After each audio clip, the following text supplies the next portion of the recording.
busog na busog kami dun sa fishing port na yon, at sobrang nasayahan kami sa mga diwatang kay ganda. Sarap. Okay, good night guys.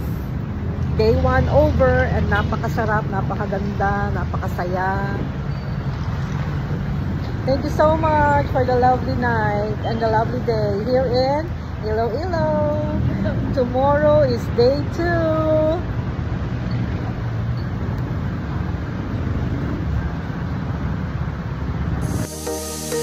Hello mga kavids! It's day 2 here in Iloilo. And again, happy lang! Here on our first stop at Garin Farm, matatagpuan sa San Joaquin, Iloilo. It is a pilgrimage resort owned by Mr. Oscar Garin. The resort is also called Heaven on Earth dahil lahat ng nakakarating sa tuktok ng napakataas na hagdan ay malalangit-inspired ang makikita nyo. And it is as if para na lang daw kayong naka-experience na kayo ay nasa langit. And eto na nga, papasok na kami sa farm. Pagpasok mo, makikita mo agad, napakataas na hagdan, a total of 480 steps. Wow! At 62? Kakayanin ko ba to? There's only one way to find out. So, here we go! Madali lang naman pala, hindi masyadong mataas ang bawat steps.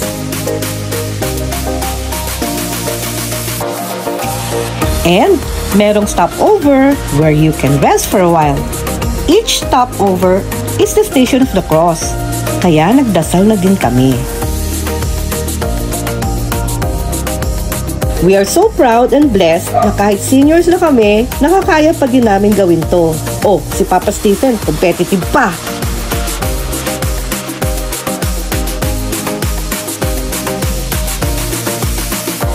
Sa wakas mga kavids, narating namin ang dulo! Seeing the big cross? Can't wait to see heaven! Happy lang!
It was a totally overwhelming moment. Tahimik kaming lahat habang paalis ng Garin Farm. Feeling ko talaga naging anghel ako for a while eh. Next, dumaan kami sa Miagao Church. Tapos, umaura sa Gimbal Bridge. And, nag-meet kami ng White Lady sa Vanishing Mansion. Lunchtime! And mga kavids, pinuntahan talaga namin ang sikat na resto, ang Breakthrough back in Iloilo City. Masarap daw dito ang sinigang at grilled na managat. Ito ay klase ng uri ng isda. So tara, kain na tayo mga kavids! Happy lang!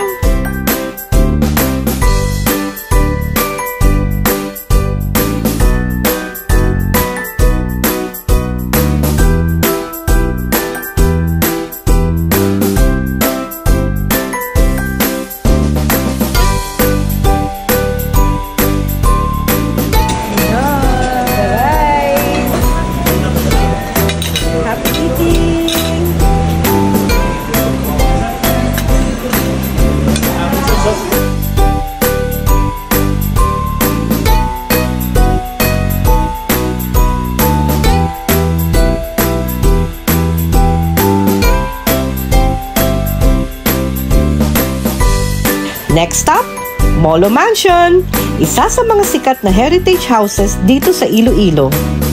Don't forget not to miss out ang pasalubong station.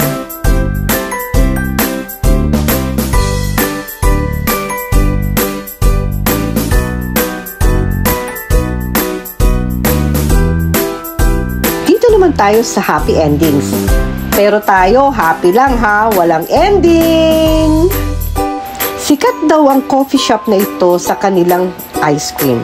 And true enough, ang nagustuhan ko ay ang caramel, strawberry, and dark chocolate flavors. At talaga namang napakasarap. Happy lang mga ka-vids.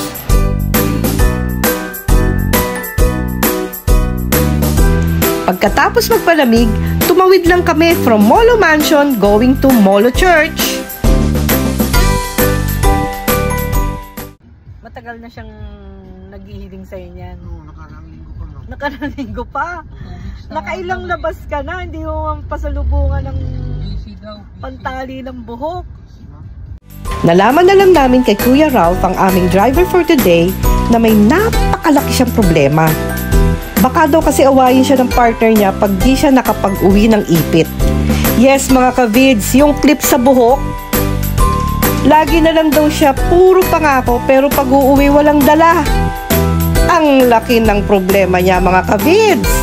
Kaya naman, talagang sumaglit kami sa nadaanan naming palengke at ibinili namin siya ng ipit para sa partner niya.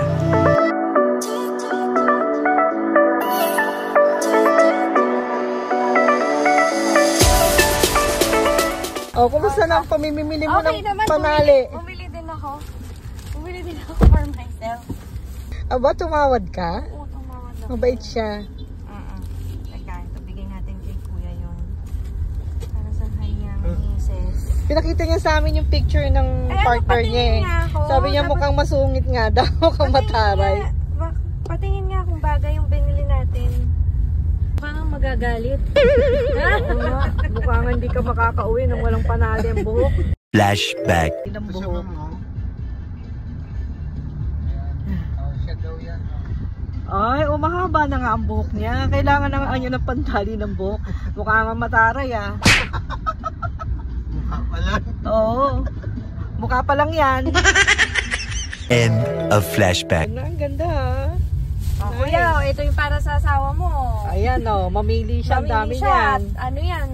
Pinili ko talaga yan. Mukhang okay naman kuya. Hindi na ba kayo? Pati na ba kayo? Ano kuya masasabi mo? Excited ka na umuwi? Oo. Sumaglit na rin kami sa Casa Marikit. Ito yung bahay ng mga Lopezes kung saan makikita ang mga lumang gamit at ang trivia dito ha, may bangko daw sa ilalim ng bahay at hidden tunnel leading to the plaza. At ang huli naman naming pinuntahan ay ang must-see Haro Cathedral, believed to be a miraculous statue. Legend says na 1 foot tall lang daw ang statue ng matagpuan ng fishermen. Ngayon mapapansin na ang laki na niya at napakaganda. Pumasok na rin kami sa loob at nag-pilgrimage na din.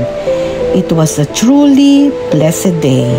That's all on our second day. See you on our third day. Happy lang!